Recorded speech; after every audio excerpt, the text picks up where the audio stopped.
জগন্নাথ বিশ্ববিদ্যালয় কেন্দ্রীয় শিক্ষার্থী সংসদ জকসু নির্বাচনে ৩৯টি কেন্দ্রের মধ্যে ১৮টি কেন্দ্রের ফলাফল ঘোষণা করা হয়েছে। ঘোষিত ফলাফলে সহ সভাপতি ও ভিপি পদে হাড্ডাহাড্ডি লড়াই দেখা যাচ্ছে। এর মধ্যে ভিপি পদে এগিয়ে আছে ছাত্রদল, ছাত্র অধিকার পরিষদ ও সাধারণ শিক্ষার্থীদের সমন্বয়ে গঠিত ঐক্যবদ্ধ নির্ভীক জোবিয়ান প্যানেলের একেএম রাকিব। তিনি পেয়েছেন ২,১৫৪ ভোট। তার নিকটতম প্রতিদ্বন্দ্বী ইসলামী ছাত্র শিবির সমর্থিত অদম্য জোবিয়ান ঐক্য প্যানেলের রিয়াজুল ইসলাম পেয়েছেন ২,১২৯ ভোট। দুই প্রার্থীর ভোটের ব্যবধান মাত্র ২৫। নির্বাচনে জিএস পদে ২,৩৬৪ ভোট পেয়ে এগিয়ে আছেন অদম্য জোবিয়ান ঐক্য প্যানেলের আব্দুল আলিম আরিফ। তার নিকটতম প্রতিদ্বন্দ্বী ঐক্যবদ্ধ নির্ভীক জোবিয়ান প্যানেলের খাদিজাতুল কুবরা। তিনি পেয়েছেন ১,০৩০ ভোট।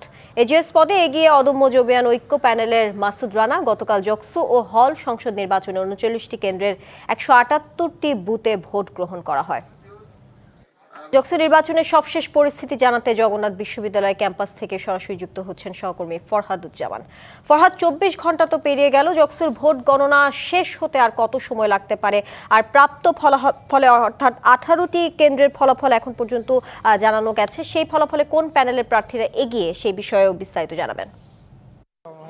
জানেন যে গতকাল ৫টায় ভোট শেষ হওয়ার পর ৬টা থেকে গণনা হয় এবং তারপরে কিছু সময় ভোট গণনা বন্ধ থাকার পর আবার রাত ১২:৩০ থেকে শুরু হয়েছিল। এখন পর্যন্ত আমরা জানতে পেরেছি ২০টি কেন্দ্রের ফলাফল ঘোষণা করা হয়েছে এবং সেখানে ভিপি প্রার্থী হিসেবে ছাত্রদল সমর্থিত প্যানেলের একেএম রাকিব তিনি এগিয়ে রয়েছেন এবং তার নিকটতম প্রতিদ্বন্দ্বী ছাত্র শিবির সমর্থিত তিনি তার নিকটবর্তী কাছাকাছি রয়েছেন। এবং আরেকটু জানিয়ে রাখি যে কিছুক্ষণ আগে সঙ্গীত বিভাগের একটি কেন্দ্রে ফলাফল দিয়েছে, সেখানে ছাত্র শিবির সমর্থিত রিয়াজুল পেয়েছেন মাত্র ৪ ভোট এবং ছাত্রদল সমর্থিত ভিপি প্রার্থী রাকিব পেয়েছেন ১২৫ ভোট এবং জিএস পদে খাদিজা ছাত্রদল পেয়েছেন ৪৮ ভোট এবং শিবির পেয়েছেন মাত্র সেখানে ৫ ভোট।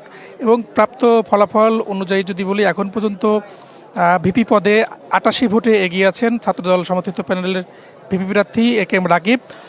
যদিও বাকি যে এজিএস এবং জিএস পদে সেখানে কিন্তু শিবিরের সমর্থিত যারা ছিলেন তারা কিন্তু এগিয়ে রয়েছেন।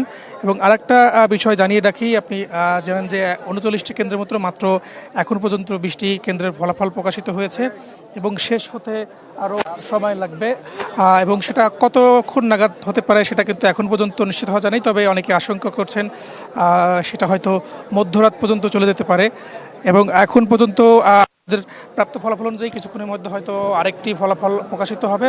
তো এখন পর্যন্ত ২০টি কেন্দ্রের ফলাফল প্রকাশিত হয়েছে এবং সেখানে ছাত্রদল সমর্থিত প্রার্থী এগিয়ে রয়েছেন।